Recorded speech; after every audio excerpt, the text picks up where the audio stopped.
dia, galera. Boa tarde, boa noite. Continuamos firmes com a nossa missão Lei de Improbidade Administrativa, segunda aula. Vamos que vamos. Como dizem meus treinamentos, voa menino, voa menina.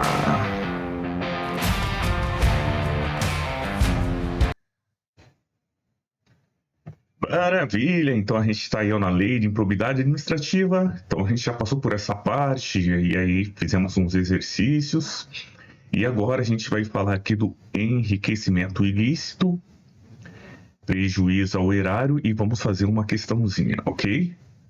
Gente, enriquecimento ilícito, o que a gente precisa entender, claro, e contrapor aqui em relação a prejuízo ao erário. De alguma maneira, se o servidor obteve alguma vantagem,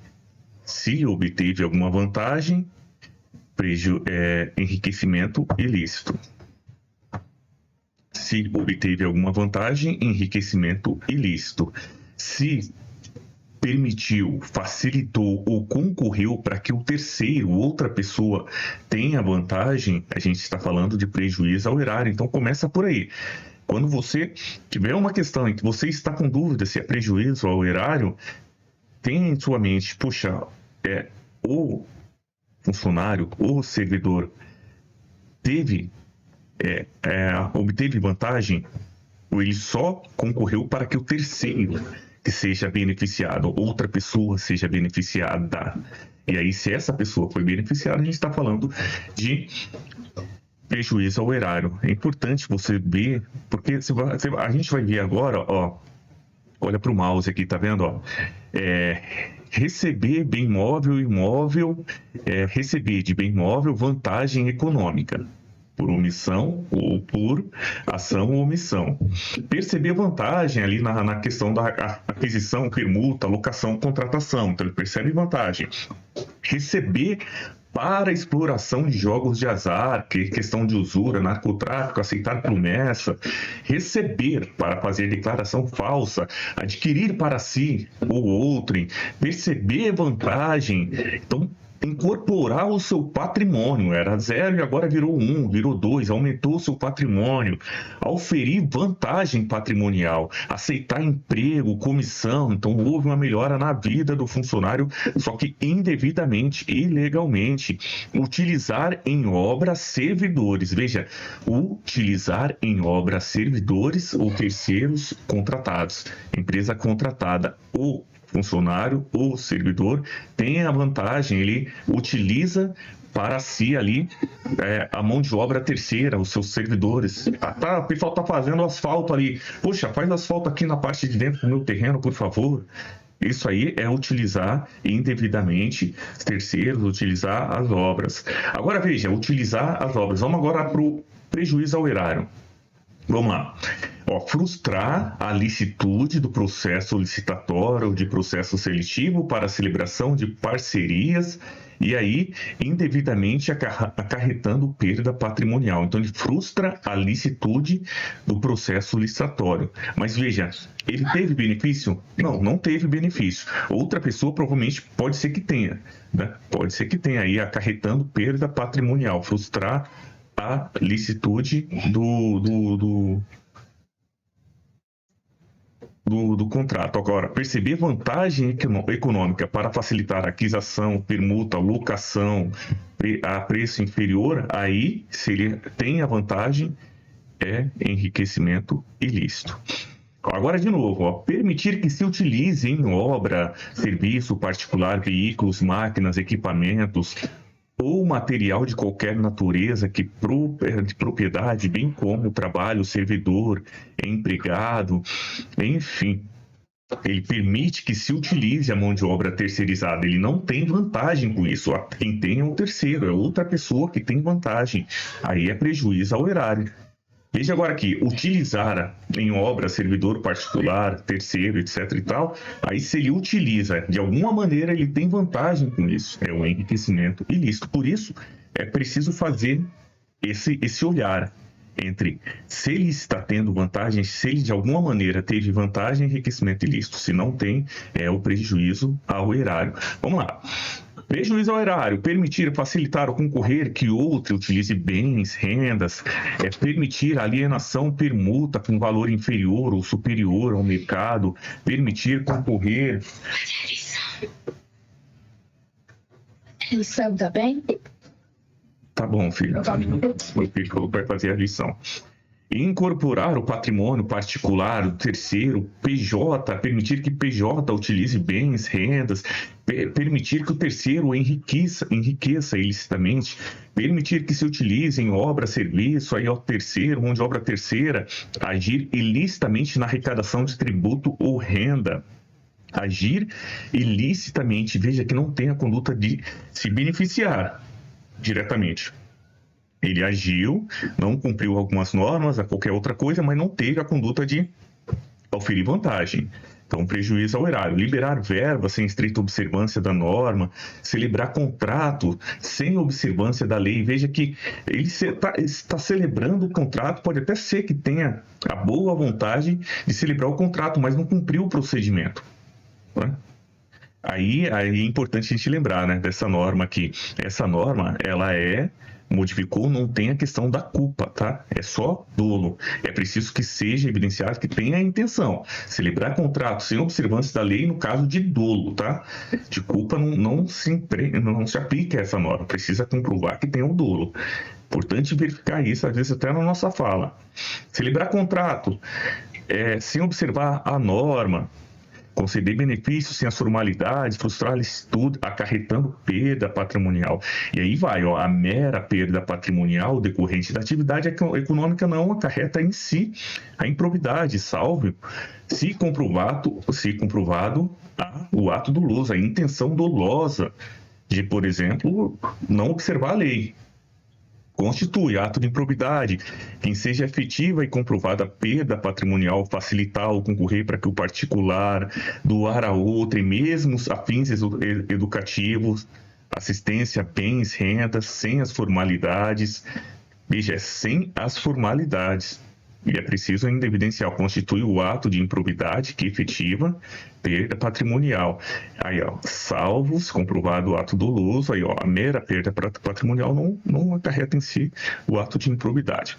Realizar operação financeira sem observar as normas, celebrar parceria sem observar as normas. Então, o que eu estou querendo lhe trazer aqui, ajudar de alguma forma, gente, é para separar enriquecimento ilícito de prejuízo ao erário, inobservância de formalidades legais regulamentadas, não aplicar. Aí, vamos lá, respira, Adalberto, você não está respirando. A inobservância de formalidades legais, regulamentares, não implicar a perda patrimonial, igual a gente está falando aqui, sem as formalidades, sem a observância da lei. Então, a inobservância das formalidades legais que não acarreta perda patrimonial efetiva não ocorrerá imposição de ressarcimento.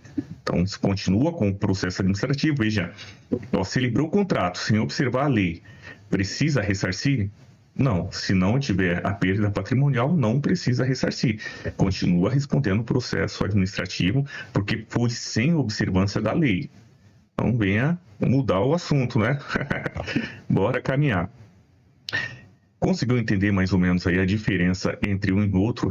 Você não precisa decorar toda a lei, decorar tudo isso aqui. Você precisa perceber que na questão, na conduta, houve a intenção de perceber vantagem, de receber bem imóvel, de adquirir, houve a mudança no patrimônio do colaborador intencionalmente, o ato doloso, ele enriqueceu ilicitamente, ou ele permitiu, ele concorreu, ele facilitou para que o terceiro tenha benefício, ou não observou a lei aqui nesses casos, sem observância das formalidades, ele permitiu que se utilize em obra, serviço. É preciso esse olhar para você separar com muita clareza, muita frieza o que é prejuízo ao erário e o que é enriquecimento ilícito. Uma questãozinha aqui, 2024, reaplicação da prova de São Paulo, vamos nos exercitar. Suponha que Arquibaldo, funcionário público da empresa estadual, tenha dolosamente deixado de prestar contas quando estava obrigado a fazê-lo e tinha condições para isso. Então, ele tinha Ele tinha a condição de prestar as contas corretamente, mas não prestou com vistas a ocultar irregularidade. Então, teve o ato doloso aqui. Intencionalmente, ele não prestou contas quando era obrigado a fazê-lo. Analisando a referida conduta, nos termos da Lei 8.429 de 92, é correto afirmar que Arquibaldo, primeiro, a gente está falando de enriquecimento ilícito e prejuízo ao erário. No enriquecimento ilícito, ele tem vantagem, ele ofere vantagem. De alguma forma, melhora a vida dele, ele aumenta o patrimônio. De alguma forma, ele utiliza o servidor ali para trabalhar na sua casa, por exemplo. Já no prejuízo ao erário, o terceiro tem benefício. Mas veja aqui é prestação de contas, gente. Não é nenhum nem outro. É o quê? Só pode ser, né, esse aqui, ó, ato de improbidade administrativas que atenta contra os princípios da administração pública, entendeu? Só pode ser esse, porque ele não tem vantagem, nada, ele não permite que o outro tenha vantagem, não, ele só não presta conta quando é obrigado a fazer. E aí, vamos lá para as questões. Não cometeu o ato de improbidade administrativa? Vamos já pelo contrário. Que eu não cometeu o ato de improbidade administrativa? Opa, pode sair. A C já não é. Vamos para A. Cometeu o ato de improbidade administrativa que causa lesão ao erário? Não tem lesão ao erário. Ele só não prestou conta quando é obrigado a fazer. Cometeu o ato de improbidade administrativa por omissão, que para ser sancionado exige que tenha o enriquecimento ilícito. Veja, a omissão aqui não é em si o ato doloso. É a omissão com a intenção dolosa de não prestar a conta. Então tem que ser, ele omitiu dolosamente. Não aqui, ó, só a omissão por si só não caracteriza. A omissão, mas foi dolosamente. Não cometeu o ato de improbidade administrativa, uma vez que, após a alteração da lei, a conduta omissiva do agente não caracteriza. Tá dando aquela volta, você já começa, opa, não é, não vamos por aí. Cometeu o ato de improbidade administrativa por omissão, no entanto, aí tá a mesma coisa, por omissão. Não tem ato de improbidade administrativa por omissão, tem a questão do dolo. O dolo tem que estar bem claro que teve a intenção de não prestar conta. Vamos para aí. Cometeu o ato de improbidade administrativa que exige a lesividade relevante ao bem jurídico tutelado para que seja passível o sancionamento, para que seja passível a aplicação da pena. Ok? Para que seja passível a aplicação da pena. A gente está falando do que, Adalberto? Vamos aqui.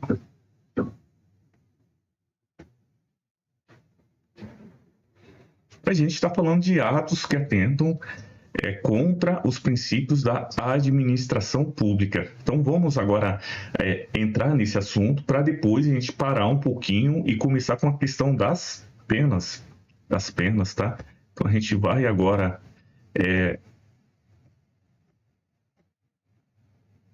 falar um pouquinho de atos que atentam contra o princípio da administração pública, enquanto enriquecimento ilícito tem um benefício, no prejuízo ao erário, o terceiro se beneficia, atentam contra a administração pública, ferem o quê? Ferem os princípios da administração pública, que são os deveres da honestidade, imparcialidade e legalidade. Então, nesse caso aqui, em si, não tem o prejuízo, não tem o dano, mas ofende os deveres da honestidade, da imparcialidade e da legalidade. Então, vamos lá, revelar fato ou circunstância que deva permanecer em segredo, propiciando o beneficiamento por informação privilegiada, ou colocando em risco a segurança, veja, informação que deva permanecer em segredo, ou negar a publicidade quando é imprescindível para a segurança da sociedade e do Estado.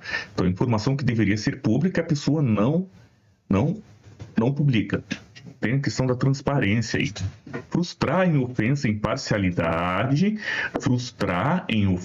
a imparcialidade, o caráter concorrencial de concurso público, de chamamento de procedimento licitatório. Olha, você vê que a gente tem nas 3 normas aqui. Então, frustrar em ofensa a imparcialidade do procedimento licitatório. É um crime que atenta contra o princípio da administração pública. né? Frustrar a licitude de processo licitatório ou de processo seletivo, acarretando perda patrimonial, acarretando dano, prejuízo ao erário. Perceber vantagem para facilitar a aquisição, permuta, lotação, contratação. Então, percebeu vantagem é o quê? Isso mesmo. É enriquecimento ilícito. Por isso, esse olhar, essa atenção. Então tá falando aqui que frustrar em ofensa em parcialidade. Ele teve benefício? Não teve. Ele recebeu vantagem? Não. O terceiro recebeu vantagem. Aqui não está questionando a questão do terceiro que recebeu vantagem. Está falando em ofensa a um dos princípios da administração pública, a questão da imparcialidade, com vista à obtenção de benefício próprio, direto ou indireto, ou de terceiros. Mas veja, em ofensa à imparcialidade. Aí aquele detalhezinho, aquela atenção que você vai separar o que é o enriquecimento ilícito, o que é o prejuízo ao erário. Deixar de prestar conta, que é obrigado a fazê-los com vista a ocultar a integridade, revelar ou permitir que chegue ao conhecimento de terceiros. Aí, a questão antes da respectiva divulgação, capaz de afetar o preço da mercadoria, descumprir normas relativas à celebração de fiscalização, aprovação, nomear cônjuge, ter até o terceiro grau, aqui, parente até o terceiro grau, da mesma administração pública, direta ou indireta, praticar com recurso do erário atos de publicidade que contraria o artigo 37 da Constituição Federal. A publicidade não é de caráter pessoal, não é para valorizar o servidor, ou o candidato, não. É de caráter visa a publicidade, assim, vamos dizer, eu não consegui falar a palavra direito, mas não é para benefício próprio. Ok? E aí o detalhezinho aqui, o enquadramento da conduta funcional na categoria dessa aqui, atos que atentam contra o princípio da administração pública, pressupõe a demonstração objetiva da prática da ilegalidade no exercício da função pública com a indicação das normas constitucionais, legais ou infralegais violadas. Precisa estar claro aqui para indicar o servidor para responder um processo administrativo neste artigo. Vamos lá. Os atos de improbidade que trata este artigo ainda exigem a lesividade relevante ao bem jurídico tutelado. Então, está falando aqui, por exemplo, da imparcialidade. Realmente lesou a imparcialidade, que a questão da imparcialidade é aquela questão que a gente leu. Os atos de improbidade que trata esse artigo exigem a lesividade relevante ao bem jurídico tutelado para serem passíveis de sancionamento e independem do reconhecimento da produção de danos ao erário. Por quê? Danos ao erário tem a norma ali, enriquecimento ilícito também tem a norma falando. Não se configurará a mera nomeação e indicação política por parte dos detentores de mandato eletivo, sendo necessária a aferição do dolo com a finalidade específica, a finalidade clara ali, ilícita por parte do agente. Nos termos da Convenção das Nações Unidas contra a Corrupção, promulgada pelo Decreto de 2006, somente haverá improbidade administrativa na aplicação deste artigo quando for comprovado na conduta funcional do agente público o fim de obter proveito ou benefício indevido para si ou para outrem, ou para outra pessoa da entidade. Então, espero que a gente tenha separado aqui, se você está assistindo esse vídeo, de alguma forma, essas palavras tenham te ajudado a separar o que é o ato de improbidade por atos contra os princípios da administração pública, o ato de improbidade que causa prejuízo ao erário, o ato de improbidade que causa o enriquecimento ilícito. Tá bom, gente? Então, daqui a pouco vai ter mais um vídeo, porque são vídeos curtos que eu pretendo fazer agora, justamente para a gente aproveitar e discutir e permitir que você faça a sua reflexão para conseguir responder corretamente na hora da prova. Muito obrigado, até daqui a pouco.